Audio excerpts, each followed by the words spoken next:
Bienvenue dans la saison 2 d'À l'écoute de sa voix, ou Aleph pour ceux qui aiment les raccourcis. Aleph, ce sont des interviews de personnes qui ont fait leur coming out spirituel. Je donne la parole à des personnes incroyables, de toutes générations, de toutes opinions, qui ont le courage de vivre leur spiritualité au grand jour. Leur partage inspirant va vous montrer qu'il est possible de sortir de son placard spirituel et de vivre plus heureux encore. À l'écoute de sa voix, le podcast du coming out spirituel.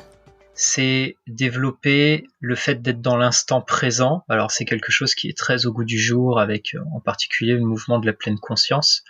Mais au-delà d'un concept, c'est d'habiter tout son être, aussi bien physique que émotionnel, que mental et même à des niveaux plus subtils. Et de devenir l'observateur de notre propre vie. Je suis Christine de Joigny et je me pose des questions sur la spiritualité. Peut-être vous êtes comme moi et vous cherchez des réponses. Ça tombe bien, aujourd'hui j'ai rendez-vous avec Fabrice Mouchin. Non, mais si, vous avez bien entendu, Fabrice. C'est le premier épisode d'À l'écoute de sa voix avec un invité masculin. Qui a dit que la spiritualité était uniquement une affaire de femmes ? Après avoir été scénariste dans le jeu vidéo, Fabrice se lance dans l'aventure du web marketing en 2012. Une année intense d'entrepreneuriat plus tard, il réalise que quelque chose lui manque dans cette sphère qui sert à faire de l'argent. Grâce à sa quête spirituelle démarrée en 1998 avec un maître de sagesse, chaman et yogi, il arrive à transmuter son approche du web marketing. Fabrice au quotidien incarne un paradoxe, celui de faire cohabiter harmonieusement marketing et spiritualité. Comment fait-il ? Eh bien, il infuse écoute, sensibilité et intuition dans sa pratique professionnelle. Aujourd'hui, il accompagne individuellement ou en groupe des indépendants, entrepreneurs ou entreprises à augmenter leur chiffre d'affaires en étant parfaitement alignés avec leurs valeurs. Il propose aussi dans un tout autre registre des enseignements spirituels confiés par son maître. Laissez-vous bercer par le calme de Fabrice. Il nous parle du rituel pour endormir son fils, des mots magiques et de son maître spirituel, Loup Blanc. Bonjour Fabrice. Bonjour à toi, comment vas-tu Christine ? Je vais très très bien. La toute première question que je pose à chacun de mes invités est la suivante, c'est Fabrice, qui es-tu ? Et c'est une question à laquelle je vais être bien embêté de répondre parce que je pense foncièrement qu'on passe notre vie à répondre à cette question. Donc je pense être une personne en cheminement pour apprendre à savoir qui elle est. Alors maintenant, qu'est-ce que je fais aujourd'hui ? Qu'est-ce qui me définit à l'heure d'aujourd'hui ? Eh bien, aujourd'hui, je suis un père de famille. Je suis une personne qui est en quête spirituelle, donc qui cherche à approfondir sa connaissance de lui-même. Et au niveau du travail, je suis un consultant et un formateur en web marketing.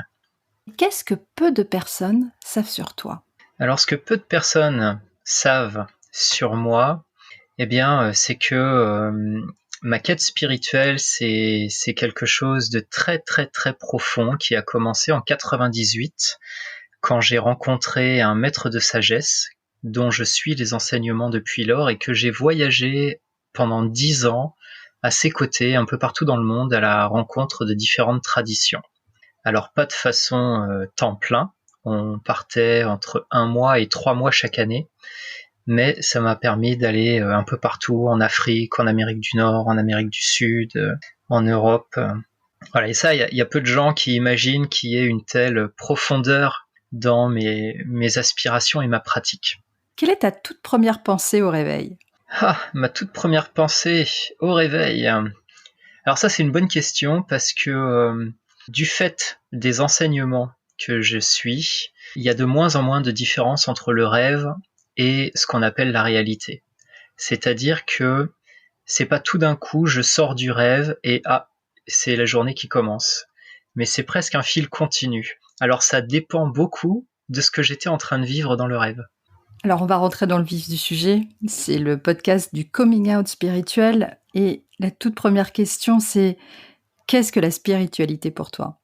Pour moi, la spiritualité, c'est une quête intérieure. C'est un élan intérieur, un appel, une soif qui demande à être assouvi vers quelque chose de différent que ce que nous propose notre réalité du moment. Et peu importe le chemin par lequel ça va se passer, c'est une aspiration à trouver quelque chose de plus profond. Et je pense que c'est ça la spiritualité. parlais d'élan à l'instant. Cet élan, quelle place il a dans ta vie aujourd'hui ? Il occupe tout l'espace. Il n'y a pas une parcelle du quotidien et même de mes nuits qui n'est pas habitée par cette dimension-là. Concrètement, comment tu la vis ? Alors, de façon pratico-pratique, il y a des temps qui sont dédiés à l'introspection, à la méditation, à des pratiques spirituelles, donc le matin et le soir. Ensuite, c'est une conscience au quotidien. C'est développer le fait d'être dans l'instant présent. Alors c'est quelque chose qui est très au goût du jour avec en particulier le mouvement de la pleine conscience. Mais au-delà d'un concept, c'est d'habiter tout son être, aussi bien physique que émotionnel, que mental et même à des niveaux plus subtils. Et de devenir l'observateur de notre propre vie. Et la spiritualité dans ton business, quelle place elle a ? Comment elle s'articule ? Comment elle s'intègre dans ton business ? Alors aujourd'hui, c'est quelque chose qui est à part entière. C'est-à-dire que dans mon activité de web marketing, qui est plutôt comment se promouvoir sur Internet, eh bien, mon approche, elle est complètement nourrie par cette spiritualité. C'est-à-dire que pour pouvoir communiquer efficacement, pour pouvoir trouver de la clientèle, pour moi, c'est pas un jeu d'artifices commerciaux où on essaye de séduire et d'agripper les gens, mais on essaye d'être le plus authentique possible pour rayonner avec force nos valeurs, et c'est ça qui attire les gens, et c'est ça qui fait qu'ils ont envie de nous suivre, et parce qu'ils ont un besoin particulier qu'on est capable de remplir, eh bien tout concorde pour qu'ils puissent devenir nos clients, et ça devient des très très bons clients, non pas dans le sens où ils nous donnent beaucoup d'argent, mais dans le sens où ils sont extrêmement satisfaits de ce qu'on leur apporte. Et donc il y a probablement aussi une fidélité associée à cette Elle est complète. Cette satisfaction, ouais. C'est ça, c'est-à-dire qu'à partir du moment où on est vrai, où on est authentique et où on apporte une vraie solution aux gens, eh bien, ils ne peuvent que nous être fidèles. Et du coup, c'est aussi un des leviers. On pense souvent comment est-ce qu'on augmente son chiffre d'affaires et se dire il faut plus de clients, mais en fait, le truc le plus simple à faire, c'est de fidéliser ceux qu'on a. Pour moi, en tout cas, ça coule de source. Ça coule de source et bon, j'en parlerai peut-être un petit peu avec tes autres questions après. Mais il y a eu une vraie prise de conscience et un vrai tiraillement à l'intérieur pour réussir à faire cohabiter ce côté commercial et ce côté spirituel. Et à côté de tout ce qui est web marketing, cette année, là, depuis un tout petit peu plus d'1 an, j'ai vraiment mis l'accent aussi à développer le côté spirituel mais pur. Parce que j'ai la chance d'avoir été habilité à retransmettre un des enseignements du maître de sagesse que je suis depuis 98, et du coup, j'utilise les outils que j'ai appris, que j'ai pratiqués depuis quelque temps, au service de cet enseignement-là. Donc, je le promeus sur les réseaux sociaux, j'en parle, je fais des conférences, et puis ça permet de développer aussi cette activité-là, mais toujours avec un sens éthique de comment est-ce qu'on approche les gens, est-ce qu'ils ont besoin de ce qu'on leur propose ou pas. Et alors, ton coming out, est-ce qu'on peut le dater de 98 ? Alors, il s'est fait par étapes, et la première étape, c'est quand j'ai eu 12 ans, et que je suis rentré en contact avec l'occultisme. C'est là que j'ai compris que j'aspirais à quelque chose d'autre. Et j'ai entamé une recherche, d'abord livresque, donc j'ai acheté beaucoup d'ouvrages, mes parents me faisaient des chèques sans ordre, et j'achetais des livres dans une librairie ésotérique à Paris, et je me suis abreuvé de lecture, et tout ça m'a emmené à beaucoup évoluer dans ma recherche et dans ma compréhension intérieure, et ça m'a préparé à rencontrer Lou Blanc en 98. Et puis après, il y a eu un coming out, on va dire, plus au niveau du business, qui s'est fait, lui, en 2012, quand j'ai quitté le monde du design de jeux de rôle en ligne. Et je me suis dit, ok, il faut que je fasse quelque chose de différent qui me ressemble plus. Donc ce coming out, il a été, on va dire, professionnel. Est-ce qu'il y a eu un coming out auprès de tes proches, de ton tout premier cercle ? Et si oui, comment s'est-il déroulé ? Alors, il s'est déroulé avec un accident. Quand j'avais 17 ans, Je venais de commencer la conduite accompagnée. Je me suis pris un bus scolaire. Et il y avait ma mère dans la voiture et mon frère. Ça a été un accident très violent. J'ai failli perdre la vie. Et ça a été un choc pour ma mère qui, tout d'un coup, s'est ouverte à des techniques, on va dire, alternatives parce qu'elle ne voulait pas que je remonte dans une voiture avec un trauma de cet accident et que je sois plus capable de conduire. Ouais, bien sûr. Et puis, ça a été pour eux un début de transformation et ils ont commencé leur cheminement là-dessus. Ils avaient vu que j'avais des ouvrages occultes, ésotériques, le magnétisme, la magie, enfin vraiment beaucoup de choses. J'étais très éclectique et ça leur faisait un petit peu peur, mais ils m'en avaient jamais parlé. Ils avaient décidé de me faire confiance. Et quand ils ont commencé à mettre le pied dans les médecines alternatives, à ce moment-là, c'est quelque chose qui s'est complètement ouvert pour eux. Et des années plus tard, ils m'ont même accompagné, par exemple, au Pérou pour faire une retraite avec une diète de plantes pendant 21 jours. Et ils ont vraiment débuté un gros cheminement de travail sur eux aussi. Quelles sont les peurs que tu as dépassées quand tu as fait ton coming out ? Alors, je pense que la peur principale, c'était de ne pas être accepté pour ce que je suis.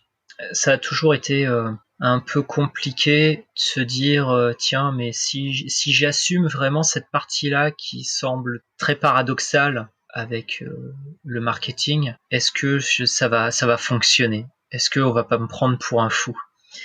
Et je pense que ça a été cette première étape qui a été importante, même si je pense qu'autour de moi, les gens s'en sont pas rendus compte, parce que je suis quelqu'un qui est assez provoque, qui affiche très ouvertement ce que je pense et ce que je vis, mais quand même, derrière, il y avait ok, est-ce que j'insuffle ce spirituel dans ma pratique ou pas ? Ça a été un véritable cheminement intérieur pour y arriver.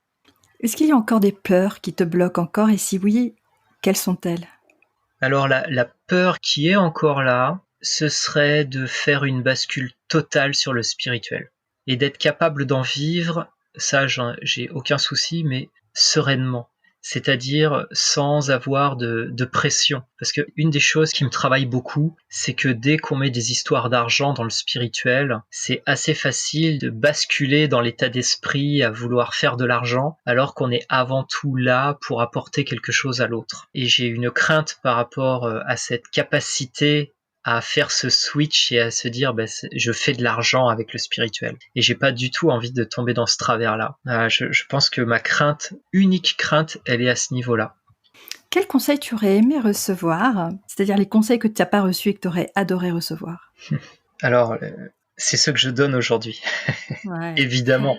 Et ce que je donne aujourd'hui, c'est que on peut promouvoir son activité sans faire de vente. Et je pense que c'est cette notion de aborder le business avec authenticité et générosité qui m'a manqué au début. Comprendre que c'était pas juste une histoire de technique, que ce soit il faut avoir un site, donc il faut savoir faire de la technique. Il faut avoir des techniques de vente pour convaincre les gens. Parce qu'il n'y a pas à convaincre les gens, c'est pas la peine. C'est d'avoir cette approche plus écologique et plus respectueuse de moi-même, mais aussi des autres. Et j'aurais aimé commencer par ça. Mais si je regarde en arrière l'époque, puisque c'était en 2012, ce qu'il y avait à ce moment-là sur le marché francophone par rapport au marketing, ça n'existait pas. Donc j'ai pas de regrets. Le chemin que j'ai fait, je suis content de l'avoir parcouru parce que du coup, ça me permet d'aider les entrepreneurs et les indépendants que j'accompagne à le faire eux aussi. Et si j'avais eu directement tout sur un plateau, je pense que je ferais pas la même chose aujourd'hui. Attention, la prochaine question, elle risque de te choquer, Fabrice. C'est vrai ? C'est pour ça que je te préviens. Alors, je bois un coup alors. Alors pendant que tu bois, c'est comment serait ta vie si tu devais renoncer à ta spiritualité ? C'est une question choc, effectivement. Et je me la suis souvent posée. La seule chose que j'entrevois, c'est un désert. C'est-à-dire que je vais pas dire il y aurait pas de vie, je me sentirais comme une âme errante. Parce que cette spiritualité, elle vient combler un vide que je vivais déjà quand j'étais jeune, à cet âge de 12 ans, là, et même après, jusqu'à 23 ans, quand j'ai rencontré Lou Blanc. J'y avais ce vide, et c'est ce vide qui m'appelait. Et c'est ça qui a fait que je me suis mis en recherche. Donc si c'était pas là, je serais encore cette âme errante qui cherche ce qui lui manque. Sans transition aucune, Et peut-être, parce que on va voir, peut-être que la transition, je la fais moi-même, je vais t'expliquer pourquoi. Est-ce que tu parles de désert, donc je sais pas, j'ai pensé spontanément au Petit Prince de Saint-Exupéry. Et la prochaine question, c'est quel est le livre parmi les tout premiers que tu as lu quand tu étais enfant, donc, dont tu te souviens encore? La première histoire dont je me souviens, c'est Jack le tueur de géants. C'est un conte fantastique où un jeune paysan se voit affronter des géants. Et c'est un conte très très initiatique au final. Et le deuxième dont je me suis souvenu qui m'a marqué dans mes premières lectures, ça a été un livre dont vous êtes le héros, La Reine des Neiges. Et j'ai été très très influencé par ces contes médiéval fantastique où la magie était prédominante. Et c'est ça qui m'a aussi dit, il y a autre chose. C'est quoi le mystère qu'il y a derrière? Parce que je suis sûr que la magie, elle existe dans notre monde moderne, soi-disant où il n'y en a pas. Et c'est ça qui m'a donné de l'élan. Parce que j'observe, et ça c'est marrant parce que c'est ma compagne qui est astrologue, qui m'a dit un jour, mais t'as ta lune en bélier. Et les gens qui ont leur lune en bélier, leur besoin fondamental, c'est le rêve. C'est d'être capable d'avoir des aspirations très très très élevées, pas dans le sens spirituel, mais d'avoir des projets de très très grande envergure. Et de pouvoir rêver que la magie est possible et de pouvoir la faire, eh ben ça m'a nourri dans une enfance où je me sentais très seul. En parlant d'enfance, si tu avais le pouvoir d'offrir 3 dons à un enfant qui vient de naître, lesquels tu lui donnerais? Ta question me fait rire parce que j'ai un enfant, il va avoir 4 ans là, et j'ai un petit rituel qu'on a mis en place avec ma compagne le soir pour l'endormir. Ça s'appelle les mots magiques. On lui dit des mots et il est très très fan de ça, justement pour qu'il puisse s'en imprégner et qu'il puisse en faire quelque chose plus tard. Et donc les 3 principaux, c'est la sagesse, la conscience et le courage. Quelle est ta devise, si tu en as une? Toujours plus libre. Quel est le métier que tu rêvais de faire quand tu étais enfant? J'en ai aucune idée. J'avais pas de métier.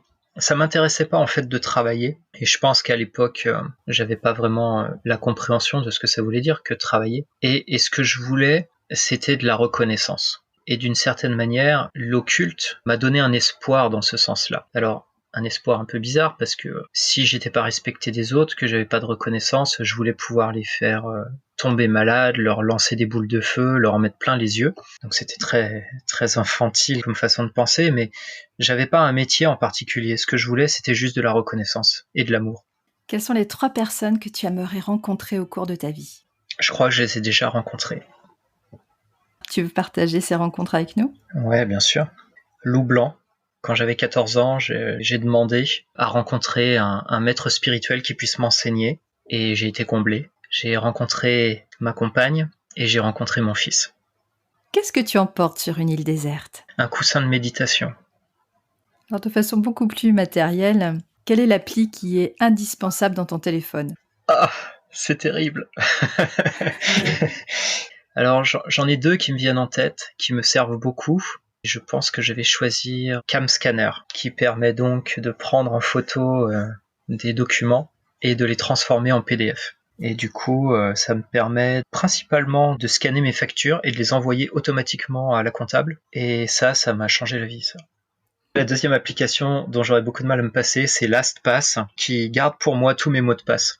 Est-ce que tu regardes la télé? Et si oui, quelle est ta série télé préférée? Alors j'ai été un très très grand fan de cinéma et de séries. Depuis que je suis papa, c'est moins vrai, parce que je suis sur d'autres choses. Cependant, je pense que la série qui me fait bien kiffer depuis quelques années, c'est Viking.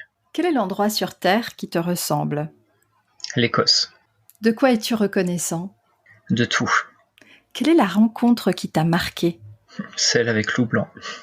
Nous arrivons au terme de l'entretien et je termine toujours avec cette question, même si tu y as un peu répondu, mais quels sont les conseils que tu aurais envie de donner à quelqu'un qui n'ose pas pousser la porte de son propre placard spirituel? Tu sais, souvent, on dit que les gens sont coincés, ils ont envie de sortir, ils n'osent pas, etc., avec des peurs, évidemment, qui les bloquent. Et toi, quels sont les conseils que tu aurais envie de leur donner? Plus que des conseils, ce serait 2 questions. Qu'est-ce que vous risqueriez à le faire? Et qu'est-ce que vous risqueriez à ne pas le faire? Et c'est cette question-là, qu'est-ce que je risque à ne pas le faire, qui m'a poussé de l'avant toujours. Un jour, quand j'avais 17 ans, J'étais chez mes parents, je venais de commencer une prépa, et j'étais revenu le week-end et je me suis posé devant la télé, il devait être 1h du matin. Et tout d'un coup, je me suis vu au-dessus de mon corps, et je me regardais en train de regarder un écran avec de la neige dessus. Et je me suis dit, Fabrice, quand tu vas mourir et que tu vas faire le récap de ta vie, qu'est-ce que tu vas penser de toi à être là, à rien faire, juste regarder, rien du tout, quoi. Et c'est un peu ça l'idée de cette question, c'est ce que tu fais en ce moment, si tu le changes pas, t'en seras où dans 5 ans, t'en seras où dans 10 ans, et est-ce que ça te convient? Parce que si c'est pas le cas, ne te pose pas la question, plonge, et peu importe ce que tu vas découvrir, ça va s'affiner avec le temps. Il faut pas avoir peur des mauvais choix, parce que il y en a jamais. Il y a que des choix qui nous amènent à des compréhensions. Et si on se trompe, on comprend qu'on s'est trompé, donc on a grandi. Et donc le choix d'après sera plus pertinent. Et c'est comme ça qu'on s'affine, et c'est comme ça qu'on s'ajuste, et c'est comme ça qu'on se trouve. Merci beaucoup Fabrice. Ça a été un vrai plaisir. À bientôt. À très bientôt Christine. Voilà, à Lève, c'est fini pour aujourd'hui. Pour retrouver toutes les informations et les coordonnées de mon invité, rendez-vous sur le site internet àlécoutedesavoix.fr. Et voix, c'est VOIE. Vous trouverez aussi toutes les ressources mentionnées dans cet épisode. J'espère que vous avez aimé ce que vous avez écouté. Si c'est le cas, vous pouvez soutenir le podcast en mettant un maximum d'étoiles sur Apple Podcast afin de faire grimper la visibilité d'À l'écoute de sa voix. C'est de cette manière que vous pouvez aider concrètement le podcast à monter dans le classement. Votre soutien est important, je compte sur vous. Parlez-en autour de vous, abonnez-vous sur votre appli de podcast préféré et même sur YouTube. Si vous souhaitez aller encore plus loin et accéder à ce que j'envoie aux membres de la communauté à Lève, vous pouvez vous abonner gratuitement sur àlécoutedesavoix.fr. Vous pouvez découvrir aussi en avant-première la personnalité du prochain épisode sur le compte Instagram du podcast, àlécoutedesavoix.podcast ou sur Facebook. Merci beaucoup d'avoir écouté jusqu'au bout. Le podcast revient dans 2 semaines. D'ici là, prenez soin de vous.